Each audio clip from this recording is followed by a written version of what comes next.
ایک دفعہ کا ذکر ہے کہ کسی دور دراز کے ملک میں ایک زبردست بادشاہ حکومت کرتا تھا۔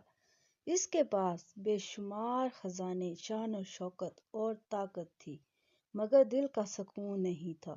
وہ ہمیشہ پریشان اور بے چین رہتا، حالانکہ اس کے دربار میں ہر قسم کے عیش و عشرت کے اسباب موجود تھے۔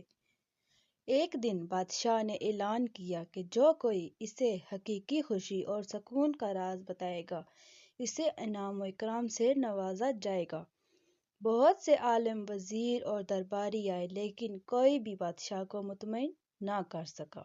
ایک دن محل کے باہر ایک فقیر نظر آیا جو پرانے اور پھٹے ہوئے کپڑوں میں ملبوس تھا، مگر اس کے چہرے پر سکون اور اطمینان تھا۔ بادشاہ نے اسے دربار میں بلایا اور پوچھا، اے فقیر، میرے پاس دولت، طاقت اور ہر نعمت ہے، مگر میں پھر بھی خوش نہیں ہوں۔ آخر تمہارے پاس ایسا کیا ہے جو تم ہمیشہ مطمئن اور خوش نظر آتے ہو؟ فقیر مسکرا کر بولا، بادشاہ سلامت، سکون دولت میں نہیں، دل کے اطمینان میں ہے۔ میں نہ کل کے غم میں رہتا ہوں، نہ کل کے خوابوں میں، بس آج میں جیتا ہوں۔ میں نے سادگی، شکر گزاری اور قناعت کو اپنا لیا ہے، اور یہی میری خوشی کا راز ہے۔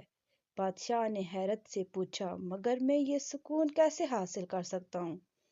فقیر نے کہا، اگر آپ سچا سکون چاہتے ہیں تو اپنی دولت اور اختیار کو دوسروں کی بھلائی کے لیے استعمال کریں۔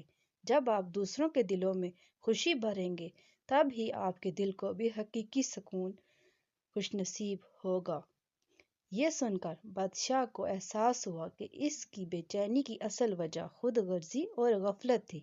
اس نے فیصلہ کیا کہ وہ اپنی رعایا کی بھلائی کے لیے کام کرے گا۔ اس دن کے بعد بادشاہ نے سخاوت اور نیکی کا راستہ اختیار کیا، اور دیکھتے ہی دیکھتے اس کے دل کو وہ سکون مل گیا جس کی اسے برسوں سے تلاش